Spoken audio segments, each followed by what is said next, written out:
Hoje iremos iniciar a nossa aula. Nossa disciplina é Prevenção de Doenças e Promoção da Saúde de Pessoas com Necessidades Especiais.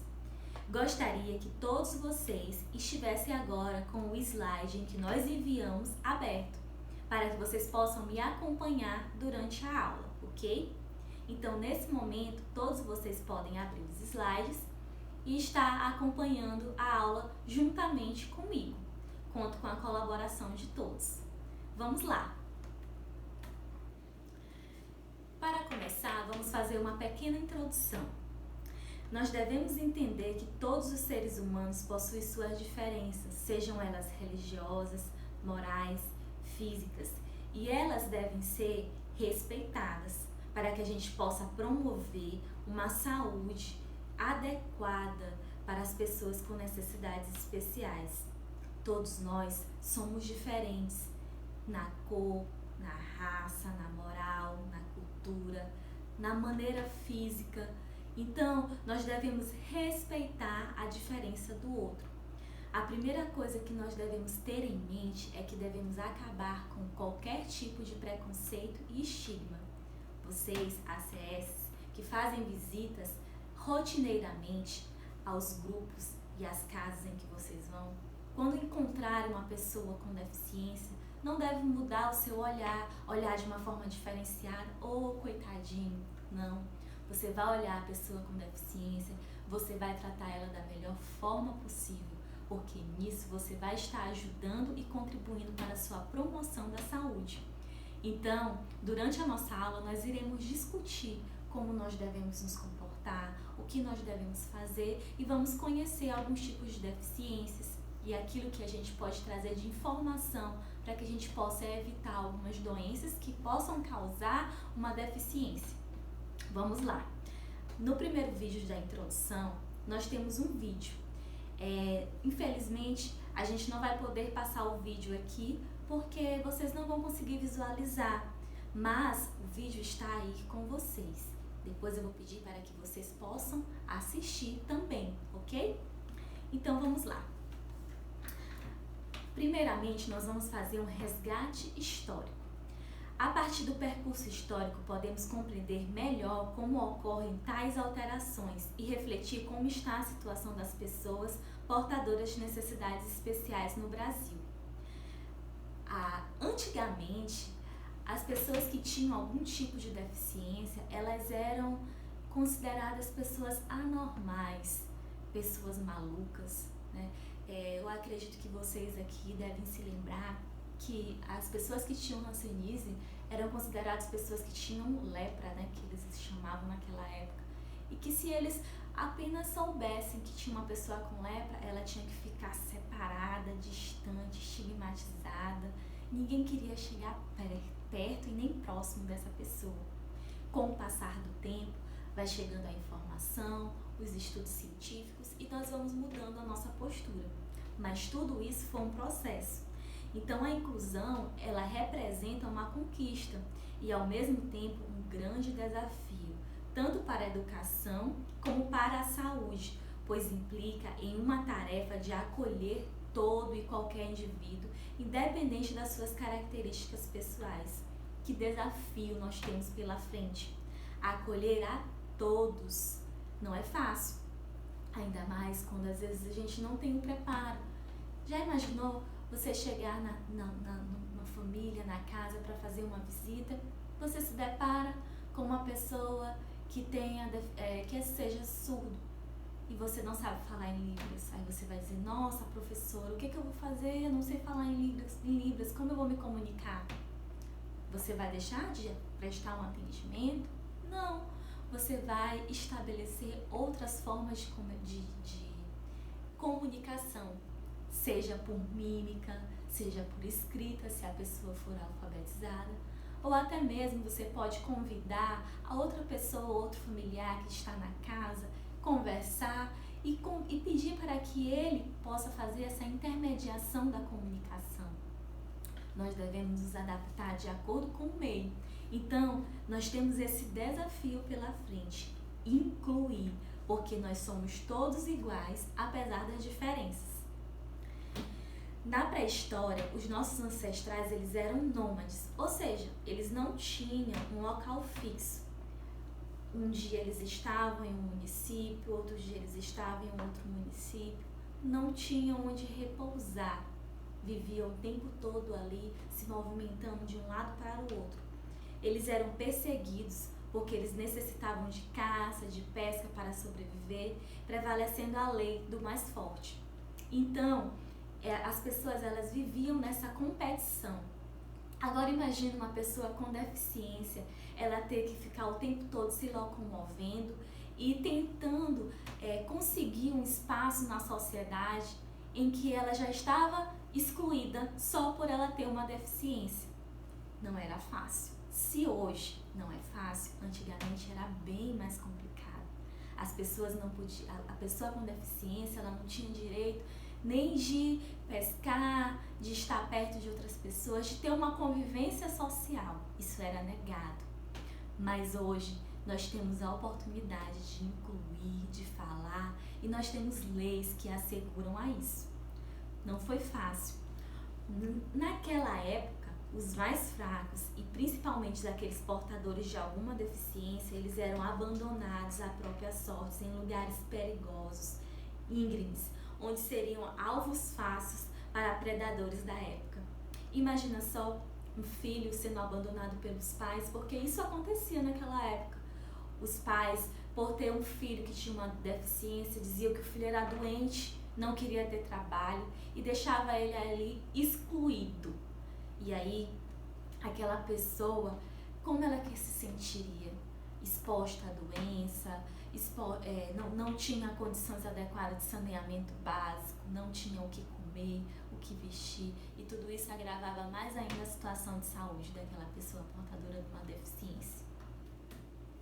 Opa, na verdade vou me corrigir, gente, desculpa, portadora não, porque ninguém porta nada, né? É uma pessoa com deficiência. E o que é a pessoa com deficiência? No Brasil, a Secretaria Especial de Direito das Pessoas com Deficiência afirma que pessoas com deficiências são mais nada pessoas. A primeira coisa que nós devemos reconhecer é que uma pessoa com deficiência, ela é um indivíduo.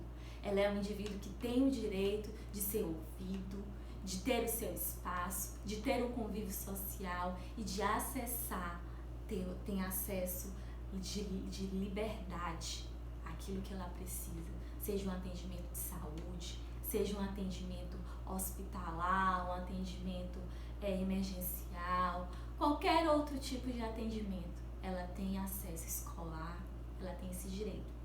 Pessoa com quaisquer outras, como protagonistas peculiares, condições e singularidades, pessoas que lutam por seus direitos, que valorizam respeito pela dignidade, pela autonomia individual, pela plena e efetiva participação e inclusão na sociedade e pela igualdade de oportunidades, evidenciando, portanto, a deficiência é apenas uma característica da condição humana.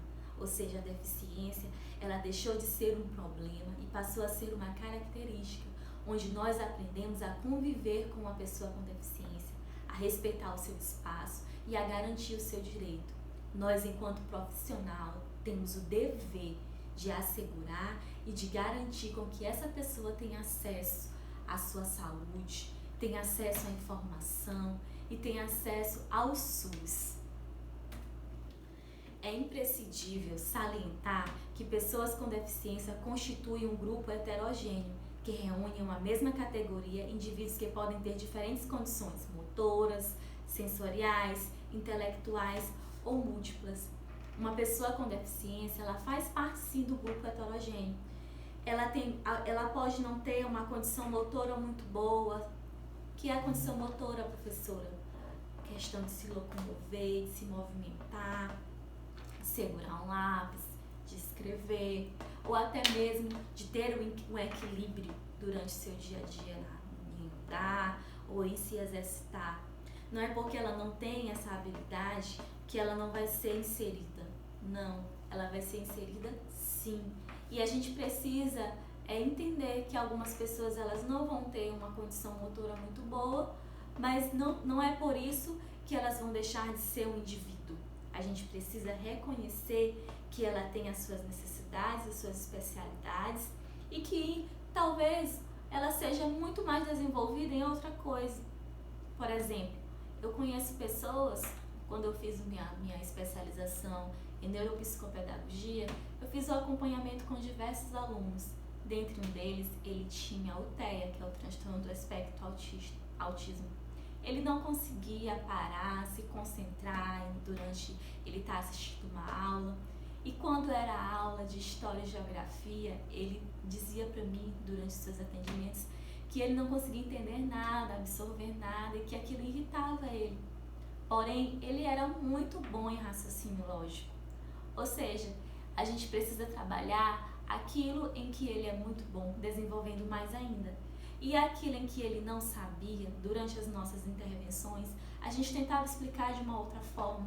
Se ele não conseguia parar para escutar um professor dando uma aula de história, então a gente traria outras maneiras de fazer com que a história chegasse a ele. Como é que a gente fazia essa intervenção? Eu tentava fazer com que ele entendesse que a vida dele é uma história. Daí eu aplicava várias outras intervenções com ele, usando livros, revistas, desenhos, e aí ele iria se interessando e aprendendo. Às vezes a pessoa ela tem dificuldade de aprender de uma forma, vamos dizer assim, estigmatizada, de uma forma que já está ali como padrão. Por exemplo, hoje nós estamos fugindo do padrão, porque nós poderíamos estar numa sala de aula presencial, como todo mundo está acostumado, mas nós estamos em uma sala de aula virtual. Nós estamos nos adaptando de acordo com o meio. E dessa forma, uma pessoa com deficiência, ela se adapta conforme o meio, conforme a sua necessidade, conforme aquilo que ela precisa para estar inserida na sociedade e para ter o seu direito garantido. Então, mundialmente, a nomenclatura se chama pessoa com deficiência. Queridos, não é pessoa com necessidade especial, não é pessoa portadora de deficiência, é pessoa com deficiência, tá bom? Vamos chamar da forma correta. E essa nomenclatura ela é utilizada mundialmente, porém a deficiência é considerada como um conceito em evolução. Isso acontece por uma falha na relação entre pessoas com deficiência, o ambiente em que elas vivem e as pessoas que convivem. Essas barreiras impedem que as pessoas com deficiências vivem situações de igualdade, em resumo, da sociedade. Portanto, elas não têm as mesmas oportunidades de comunicação, de mobilidade, de educação, de trabalho como as pessoas sem deficiência. Não têm a mesma capacidade, mas não significa que elas não tenham o espaço delas garantidos, ok?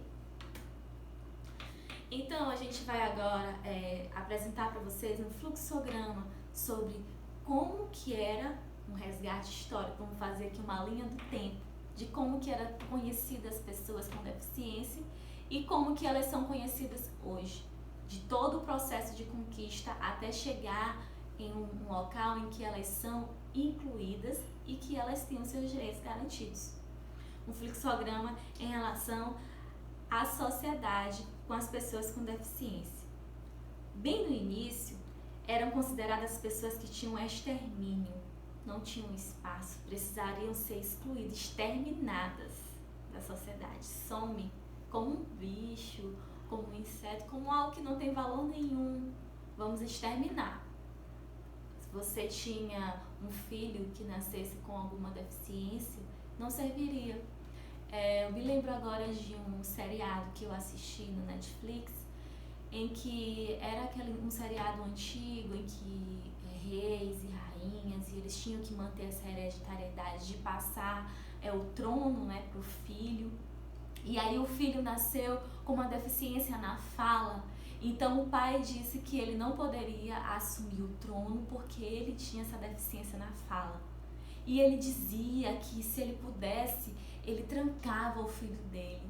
E ele trancou o filho dele, escondeu, deixou ele ali, fez ele ali isolado, como se fosse um extermínio. Ele excluiu, aqui no fluxograma, que é o próximo passo, ele excluiu o filho dele da sociedade. E aí chegou é uma condessa que se propôs a ensinar o filho dele a desenvolver a fala, porque ele era gago. E essa condessa foi e ficou com ele no local onde ele estava isolado e foi ensinando passo a passo. Acontece que o filho dele conseguiu desenvolver a fala. E aí, quando ele conheceu o pai dele, realmente o pai dele estava à beira do leito de morte e ele cresceu um rapaz revoltado, mas aprendeu a falar e assumiu o trono. O que eu estou querendo dizer para vocês? Era uma pessoa que nasceu com uma deficiência, com uma gagueira, mas aquela deficiência ela foi trabalhada e ele conseguiu desenvolver a fala. Imagina quantas pessoas antigamente que não tinham essa informação, que não tinham alguém para ensinar, para instruir, para dar a comunicação, e aí essa pessoa morreu com essa deficiência ou foi excluída, ou até mesmo não teve a oportunidade de ser inserida na sociedade. Então, você enquanto ACS tem o dever de, quando identificar alguém que tem uma doença, porque a gente vai chegar lá em doenças em que desenvolvem alguns tipos de deficiência, você identificar aquilo ali, você direcionar para uma unidade básica de saúde, você passar informação para o familiar, você acabar com o preconceito da família com a informação. E aí você dá a oportunidade dessa pessoa se inserir e se sentir bem e desenvolver outras habilidades. Então, antigamente era extermínio, exclusão, integração e hoje é inclusão. Áreas envolvidas para a garantia do direito da pessoa com deficiência. O Programa Social de Inclusão das Pessoas com Deficiência é o Decreto 625 de 2017, que está na Política Nacional de Integração da Pessoa com Deficiência. Outro programa também que a gente pode se assegurar em relação aos direitos da pessoa com deficiência está lá na Secretaria Especial dos Direitos Humanos, Previdência da República, que inclui as ações do Ministério da Saúde, da Educação, Desenvolvimento Social, combate à fome, do trabalho, emprego das cidades. Então, nós temos instituições que garantem o nosso direito. Na verdade, garante o direito das pessoas com deficiência. Pessoa com deficiência, segundo o Decreto 625 de 26 de setembro de 2017, é um conjunto de ações desses diversos ministérios para a garantia das condições básicas para o pleno desenvolvimento das pessoas com deficiência com vista ao ingresso e ao mercado de trabalho e o processo de desenvolvimento do país. Uma pessoa com deficiência ela tem direito também de ser inserida no mercado de trabalho. Eu lembro muito de quando nós identificamos algumas pessoas que têm HIV/AIDS na nossa unidade e que às vezes por não conseguir fazer o tratamento ou não dar continuidade, desenvolve outras doenças, como por exemplo a toxoplasmose. E vocês sabem que a toxoplasmose ela pode deixar uma pessoa que venha ter pode ficar cego e desenvolver outras comorbidades. E aí essa pessoa ela acaba virando uma pessoa com deficiência. E aí, às vezes, por ser uma pessoa que tem uma deficiência e mais uma pessoa que tem o vírus da HIV/AIDS, existe, infelizmente, ainda lugares que tem esse preconceito em oferecer um emprego e oferecer o espaço. Mas quando nós conseguimos garantir a informação para esse usuário de que ele tem sim direito, de que ele tem sim um espaço, de que ele precisa lutar para que esse espaço seja garantido, a gente consegue trabalhar tanto a sua saúde física, sua saúde mental, e a gente consegue incluir o sujeito. Nossa, gente, desculpa. Primordial nesse contexto, o acesso a órteses e próteses, meios auxiliares de locomoção e reabilitação do Sistema Único de Saúde. Então, o SUS, ele nos garante também as órteses, as próteses, aquilo que nós precisamos para a locomoção, quando se trata de uma pessoa com deficiência física. Um breve histórico sobre a promoção da saúde. Você pode se perguntar agora o que você entende por promover a saúde? Vamos parar um pouquinho e pensar o que você entende como promover a saúde. Certamente vem a sugestão de resposta. Promover a saúde é prevenir de doenças. Não é isso que vocês pensaram? Porém, esteja certo de que as ações de promoção da saúde vão muito além de prevenir uma doença. As ações de promoção da saúde, além de prevenir uma doença, ela visa incluir, ela visa garantir o acesso, garantir a informação, garantir o atendimento, tendo em vista que o SUS ele tem como princípio a universalidade, a garantia de você ser atendido onde quer que você esteja, a garantia de você ter acesso a uma informação por um profissional, a garantia de você ter um atendimento multiprofissional, a garantia de você ter acesso a condições mínimas de saúde, a garantia de você ter acesso a condições de moradia, a condições de alimentação. Então, promover a saúde vai muito além só de uma prevenção de doenças, mas é todo um contexto. Não sei se vocês se lembram, mas eu me recordo que uma vez eu dei aula para vocês e eu falei sobre o modelo de Darby-White, que tem aquela escala entre aquilo que está proximal e aquilo que está distal, que vai nos promover a saúde. E aí fala das condições de lazer, das condições de alimentação, das condições de saneamento básico, e que tudo isso envolve a promoção da saúde.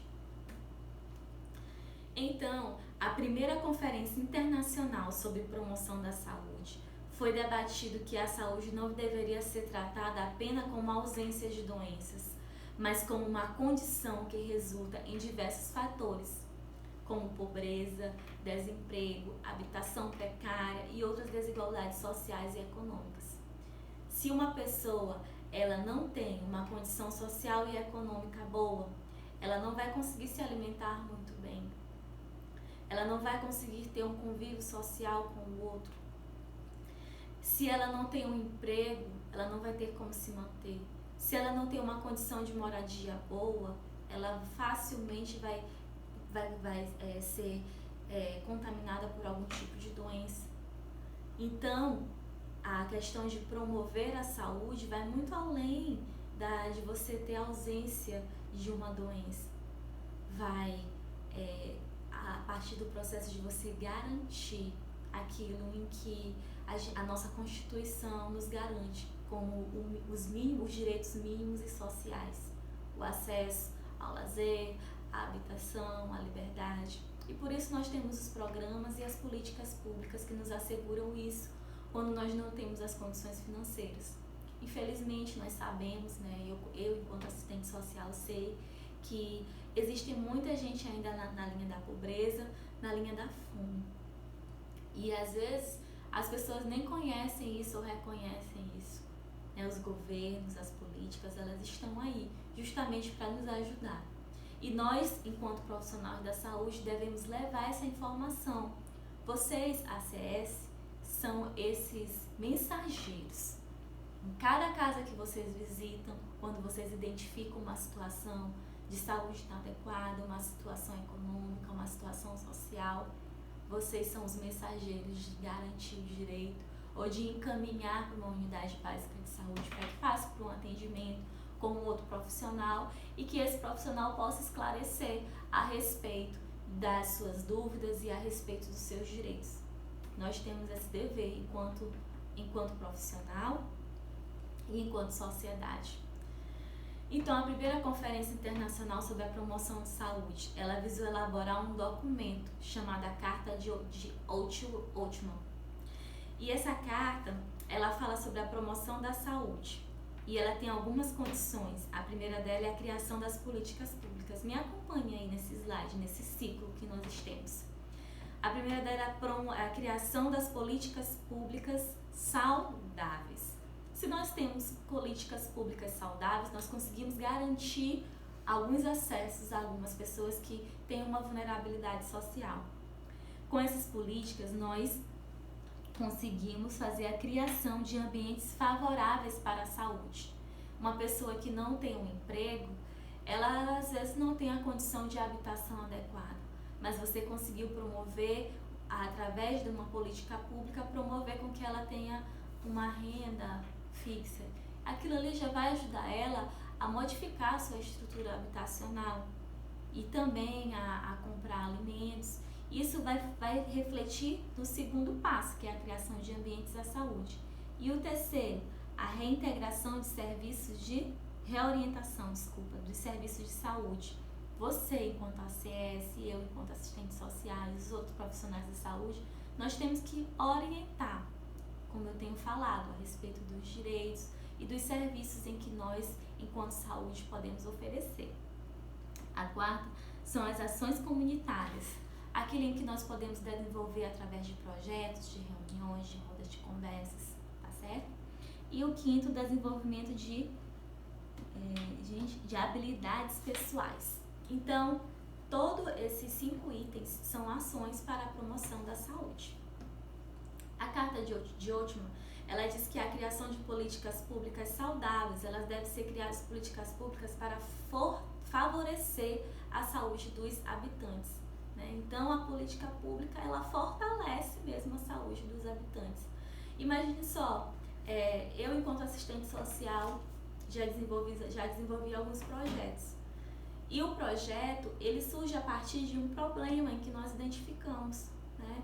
Por exemplo, você está aí fazendo uma visita no teu grupo, na tua casa, você entra na casa de uma pessoa da tua comunidade e lá você identifica que existe um esgoto que está passando na frente da casa e que para que aquelas pessoas entrem na sua casa, elas têm que passar por esse esgoto. É uma condição de saneamento básico. Você identificou um problema, não tem saneamento básico naquele bairro, naquela comunidade, e aí você vai desenvolver um projeto. Através desse projeto, você pode desenvolver soluções para que venha a ser resolvido aquele problema. Então, as políticas públicas saudáveis, elas servem justamente para isso, para garantir, para favorecer, nesse caso, a saúde daquela comunidade. Criação de ambientes favoráveis à saúde e à preservação do meio ambiente também é importante para promover a saúde. É importante que nós, enquanto profissionais, possamos estar sempre relembrando as pessoas da questão da educação ambiental. Às vezes a gente esquece de que se a gente jogar um papel no chão, um bombom ou qualquer outra coisa, aquilo ali vai causar um problema muito maior na frente. Não só para nós, como para toda a sociedade. Então nós devemos levar essa informação. Reorientação dos serviços de saúde, desenvolvimento de habilidades pessoais, ações comunitárias. Então, elas têm essas ações para a promoção da saúde. Devemos entender, portanto, que é necessário aumentar e melhorar as ações das estratégias de promoção no dia do serviço de saúde, promovendo a autonomia de indivíduos e profissionais, para que em conjunto possam entender a saúde resultante das condições de vida e proporcionar um desenvolvimento social com igualdade para todos. Igualdade para todos significa você tratar a todos da mesma forma. Embora eles tenham necessidades diferenciadas, você precisa tratar a todos da mesma forma, de acordo com a sua necessidade. Lembra daquele princípio da equidade do SUS, onde a gente trata os iguais de maneiras iguais e os desiguais de maneiras desiguais, né? Eu lembro que eu até coloquei uma figura para vocês em uma aula em que tinha 2 crianças assistindo a um jogo de futebol. Uma criança, ela era um pouquinho menor e a outra era maior. A que era menor, a gente colocou 2 suportes para que ela pudesse enxergar melhor o jogo. E a que era melhor, a gente colocou um suporte. Ou seja, a gente forneceu mais para aquele que precisava de mais e menos para aquele que precisava de menos. E aí a gente forneceu a igualdade, a equidade, que a gente garantiu que todos os 2 enxergassem o jogo da mesma perspectiva, mas a gente teve que fornecer um pouquinho mais para o outro. Assim é com uma pessoa com deficiência, né? Às vezes essa pessoa com deficiência, ela precisa de uma assistência um pouco maior, de uma atenção maior. Mas isso não significa que ela não possa estar inserida junto com as outras pessoas que não têm alguma deficiência. Você só precisa inserir ela no meio, mas garantir que ela tenha acesso, ok? Então, em 1988, foi constituída a nova Constituição Brasileira, que passou a considerar a saúde como direito da cidadania e dava origem ao processo de criação a um sistema público, universal e descentralizado de saúde. Eu gosto muito do SUS, eu sou apaixonada pelo SUS. E quando a gente fala em descentralização de saúde, é justamente isso. Ele fala em não acumular os serviços em um só local. Vocês são da unidade básica, unidade primária de atendimento. Vocês são ali a fonte, onde vocês identificam a necessidade do paciente, onde vocês identificam aquilo que ele precisa, qual é a doença, qual é o tratamento, a atenção primária, é o primeiro atendimento. Depois ele é encaminhado para uma outra especialidade, caso ele seja necessário.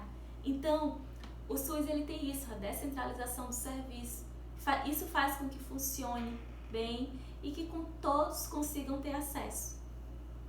Antes disso, a saúde ela era coordenada pelos militantes. Lembra, nessa época que nem todos tinham acesso? Apenas aqueles que tinham contribuído, que tinham lá com os militantes. E aí depois a gente teve que passar por vários movimentos, né, que veio a Lei Eloy Chaves em 1923. E aí a gente vai tendo vários regates históricos de evolução até chegar na Conferência para a Garantia do Direito mesmo universal, que é o direito de todos. Então, durante o período da ditadura, sendo disponibilizados apenas alguns setores da sociedade, até então era valorizado apenas o setor privado de saúde. Só aqueles que contribuíam, que tinham o direito mesmo de ter um atendimento de saúde. E na década de 80, aproximadamente um terço da população não tinha acesso ao serviço de saúde. Imagina quantas pessoas morriam naquela época. E principalmente as pessoas com deficiência, como é que elas eram tratadas? Se nós, que não temos nenhuma deficiência, era difícil, imagina uma pessoa com deficiência naquela época para ter acesso à saúde.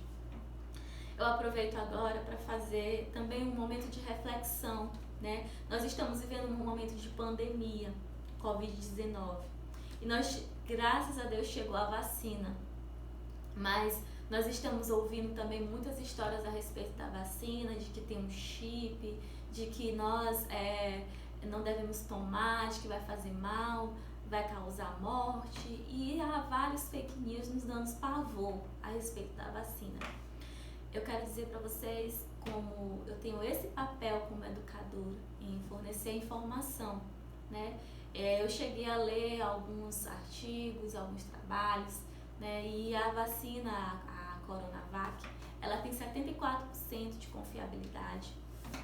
E nós devemos, enquanto profissionais da saúde, não ter medo, não. Nós devemos acreditar na ciência. Até porque, se a gente for pegar lá naquele resgate histórico lá atrás, onde as pessoas elas morriam de malária, morriam de outro tipo de doença, até ser criada uma vacina, até ser criado um controle com medicação, que aí a gente conseguiu organizar e conseguiu restabelecer a população. Da mesma forma, eu acredito que vai acontecer com o Covid, né? Através da vacina, a gente vai conseguir voltar ao nosso novo normal, a sorrir sem máscara, a conviver, a abraçar e a estar vivendo novamente em sociedade. Voltando aqui. Durante a 8ª Conferência Nacional de Saúde, em 1886, foi criado e decidido quanto à valorização do sistema público de saúde, dar acesso ao serviço de saúde a todos os cidadãos e a unir a medicina previdenciária a esse setor. A saúde passou a ser o dever do Estado e direito do cidadão. Então, gente, olha só onde a gente chegou. Direito do Estado e dever. Nós temos que entender isso. É um direito do Estado nos promover a saúde, mas é um dever nosso, enquanto cidadão, né? Fornecer a informação, também dar continuidade ao tratamento. Porque veja só, o SUS ele te dá o atendimento com o médico, com o enfermeiro, com o farmacêutico, com o assistente social, com o psicólogo, com o agente comunitário de saúde. Você passou por todo esse atendimento, mas você recebeu uma medicação, você recebeu uma orientação. E aí você não segue com o teu tratamento. E aí, se você não faz isso, você não está cumprindo o seu dever enquanto cidadão. E aí você vai conseguir a cura? Não, não vai conseguir. Você vai conseguir desenvolver outro tipo de doença e até evoluir para um tipo de deficiência, como a gente vai ver mais na frente quando a gente estiver estudando as doenças. Então a gente precisa conscientizar a população, conscientizar aquele grupo em que nós estamos visitando para atendimento. Atualmente o SUS possui vários programas e distribuição de atenção em redes. As redes, a gente já teve uma disciplina sobre rede de saúde. Ela serve justamente para isso, para comunicar como uma rede. Todos os serviços do SUS, eles estão interligados. Aquilo que eu não consigo fazer aqui, eu encaminho para outro serviço, atenção primária, secundária e terciária. E por isso que existe essa rede, para que todos possam entrar, né? A porta de entrada é a atenção básica em saúde, que é onde vocês estão inseridos, nas UBS. Para regulamentá-la, foi criada a Política Nacional da Atenção Básica, que traz como atribuições específicas dos agentes comunitários de saúde alguns tópicos que tratarão da promoção da saúde, como desenvolver atividade de promoção da saúde, de prevenção das doenças, de agravos, da vigilância sanitária, por meio de visitas domiciliares, de ações educativas, individuais, coletivas, na comunidade. Por exemplo, uma ação de combate à dengue, à malária, à leishmaniose e outras, mantendo uma equipe informada, principalmente a respeito do risco. Então, você que está aí na porta de entrada na atenção básica, você é agente comunitário de saúde, tem o dever de levar essa informação, de promover essas rodas de conversa, de promover essas ações sobre aqueles tipos de doenças em que está mais acometidos o teu grupo. Está em contato permanente com a família, desenvolvendo ações educativas, tá? A gente, felizmente, eu vou falar daquilo que eu vivencio, que é a minha realidade, em atendimento a pacientes com HIV/AIDS.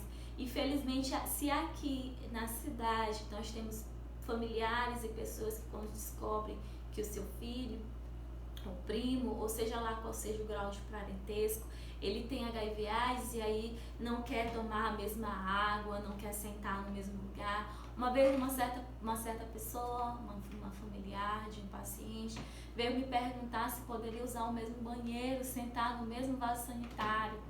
E assim, então falta informação, porque nós sabemos as formas de contágio, nós sabemos como é que é por mucosa.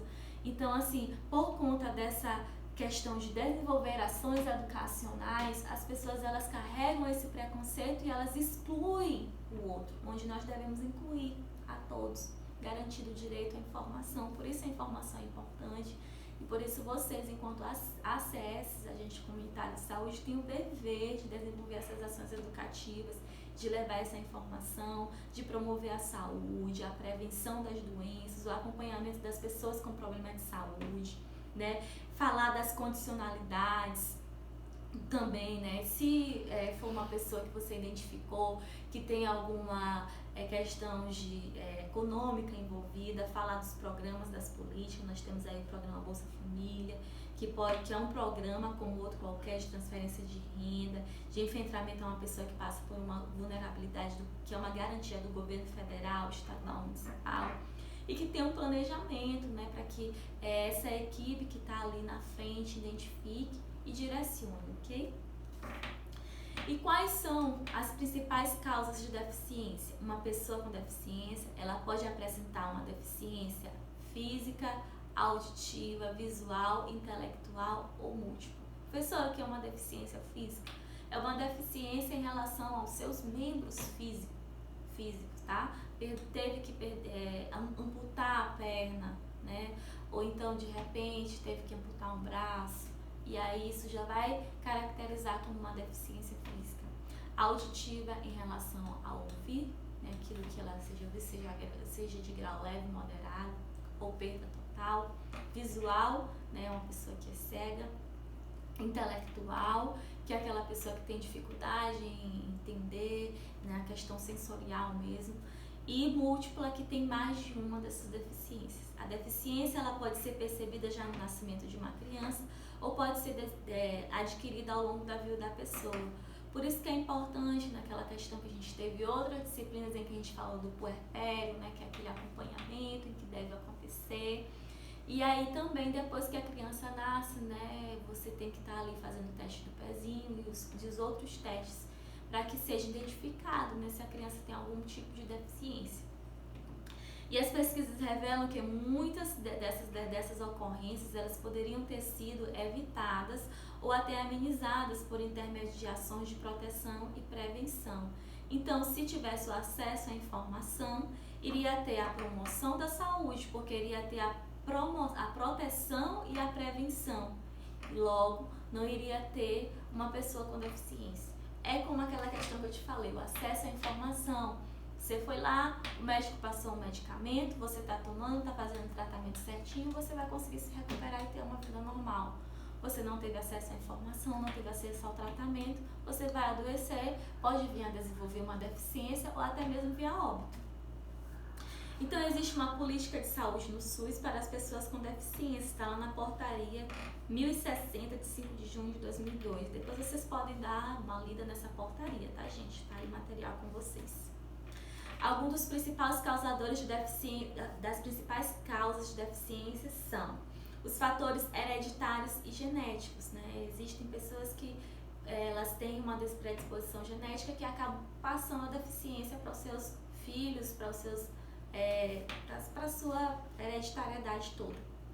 A assistência inadequada às gestantes, ao parto e às crianças recém-nascidas, né? Quando não tem um acompanhamento durante o puerpério, às vezes acaba que a criança pode nascer sim com um tipo de deficiência porque não foi identificado, não foi durante o período em que a gestante estava grávida, não foi feito um acompanhamento, então não conseguiu ver se a criança tinha uma doença ou não.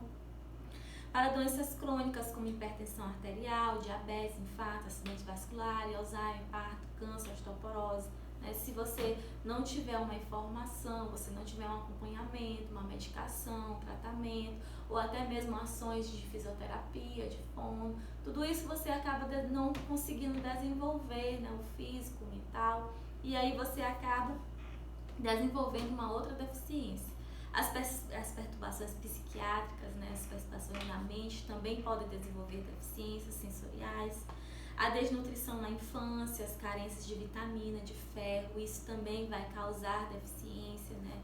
Às vezes a gente não consegue se desenvolver. Lembra daquelas crianças da África que são todas magrinhas, não conseguem desenvolver o corpo físico, às vezes ficam raquíticas, tudo isso por conta da alimentação, porque nós precisamos das vitaminas do nosso corpo. A violência na família, na comunidade, no trânsito associado ao abuso do álcool e outras drogas.